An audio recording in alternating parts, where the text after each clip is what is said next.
O 57 finalmente, porque o caráter do ser de A e B é fixado pela determinação intelectual de sua classificação no sistema de todas as frações, não há diferença alguma entre os conceitos A e B. A partir dessas definições, fica claro que para quaisquer três dos numerais A, B, C, que surgem da maneira acima, a lei é válida. Se A B, B, C, então A C. Isso é feito facilmente recorrendo a intervalos cada vez mais estreitos. Finalmente, definimos as combinações mais e menos para os novos caracteres. Se os intervalos forem novamente designados como acima com AN, BN, então uma nova série de intervalos cada vez mais estreitos é criada adicionando os limites inferiores de AN, BN, bem como os superiores. Por exemplo, se um intervalo A for este 1001, um intervalo B2. 20001, tal adição resulta no novo intervalo 3.30.011, cujo comprimento é igual à soma dos comprimentos desses dois. Se os intervalos AN, BN se estreitam, seus comprimentos tornam-se arbitrariamente pequenos e, portanto, também o comprimento do novo intervalo.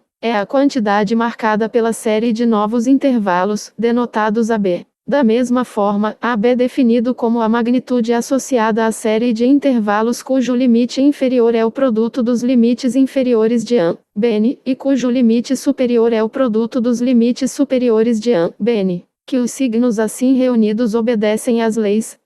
9. Basta, é fácil, pois o cálculo com essas quantidades se reduz ao cálculo com frações conforme acima. Com isso, o fato lógico da existência consistente dos numerais introduzidos é estabelecido. A totalidade dos signos assim definidos, dispostos por tamanho, é chamada de continuum. O nome vem do fato de que a série contínua de tempo pode ser atribuída aos números do continuum, de tal forma que cada momento corresponde a um sinal de número e cada sinal de número a um momento. Para estabelecer essa correspondência, um início é escolhido e atribuído o número O, e um evento normativo que ocorre no tempo se estende ao tempo 1. Agora seja e qualquer evento começando no tempo O, e é necessário. F. 58 para medir a duração de H, determine o sinal de número que corresponde ao seu final. Isso pode ser feito da seguinte maneira. E é repetido até que um múltiplo dele demore mais do que, digamos, por uma questão de clareza, que leva a uma repetição cétupla.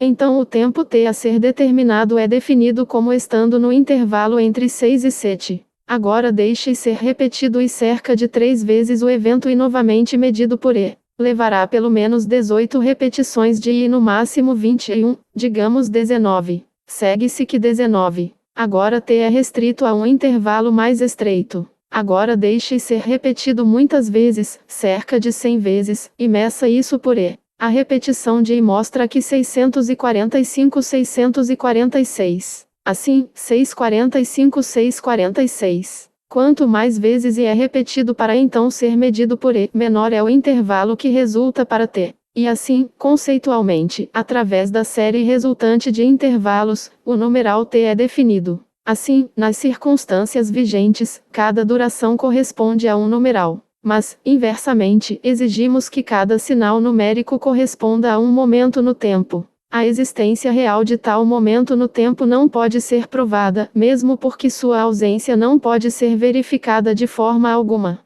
Mas é impensável para nós que haja uma lacuna nessa correspondência. Poderíamos conseguir série de intervalos de tempo, 2, e 2, aninhados um no outro, como foi o caso da definição do sinal de número, e não poderíamos imaginar que o conteúdo desses intervalos, que ainda tem uma duração para cada ponteiro n, desaparecesse completamente e não tivesse equivalente para o sinal de número exposição, cuja definição era logicamente justificável. Com isso, o conceito de contínuo é definido com precisão. Este não foi um trabalho fácil, pois foi apenas algumas décadas atrás, sobretudo por Dedekind, que a solução para essa tarefa foi finalmente alcançada. Os filósofos gregos ainda não tinham ideia de tal esclarecimento, apenas pressentiam o problema. O contínuo estava cheio de aparentes contradições, de modo que mesmo o processo cotidiano de movimento era misterioso para sua pesquisa. 59.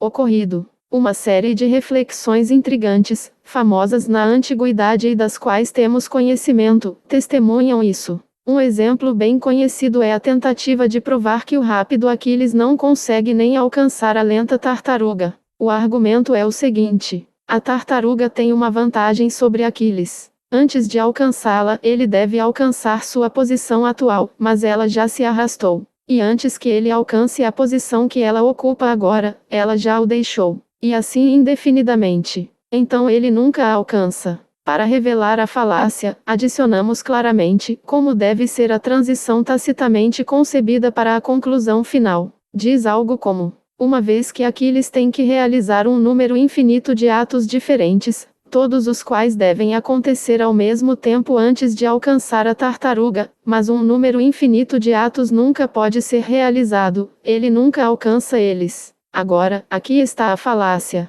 Na vida prática sempre leva um certo tempo, digamos pelo menos um 10 de segundo, para realizar um ato ordenado. Portanto, na prática, não se pode realizar um número infinito de ordens, porque infinitamente vezes um 10 de segundo é um período de tempo infinitamente longo, mas, a partir do exemplo dado, é fácil calcular que a duração total dos infinitos atos listados de recuperação resulta em apenas um período de tempo finito.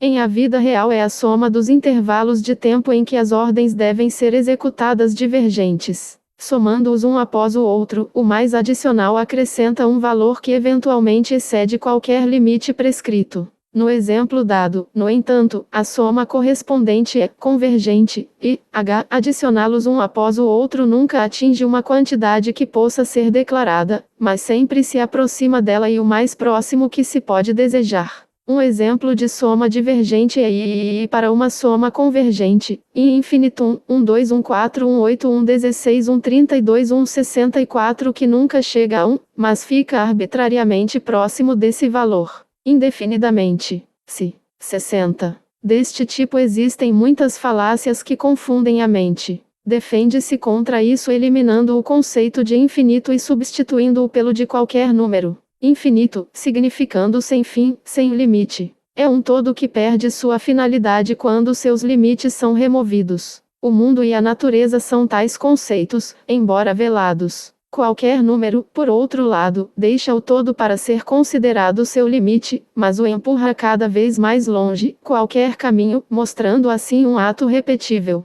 A ênfase é colocada na arbitrariedade da escolha do limite. O homem não exige sua ausência, caso em que o todo a ser determinado perderia seu sentido, mas apenas a remoção de sua influência, a desconsideração de sua peculiaridade. Deixa um limite, mas apenas qualquer um, não um específico.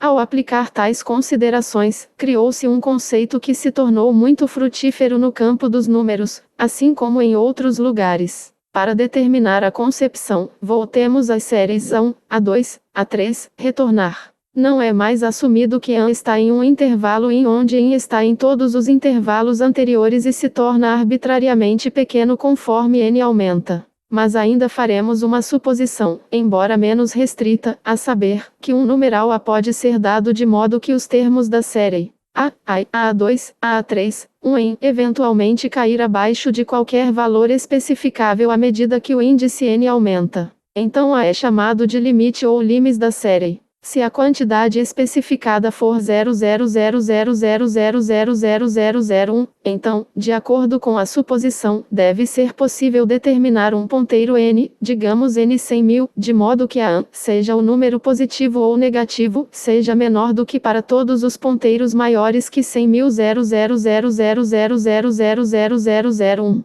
E se a quantia dada for qualquer outra quantia arbitrariamente menor, deve ser novamente possível fornecer um índice n, digamos n 1 milhão, de modo que a desse índice maior em diante permaneça sempre menor do que a quantia menor recém-dada. Uma vez que apenas o valor especificado é arbitrariamente pequeno para escolher sem perder a capacidade de DEM. 61. Para determinar o índice correspondente n como acima é perdido, a série A pode ser usado para o cálculo de A com qualquer precisão desejada e A pode ser determinado desta forma. O símbolo usual para esta relação é a lim, em N12 e H. A é definido como o limite ou limes da série A.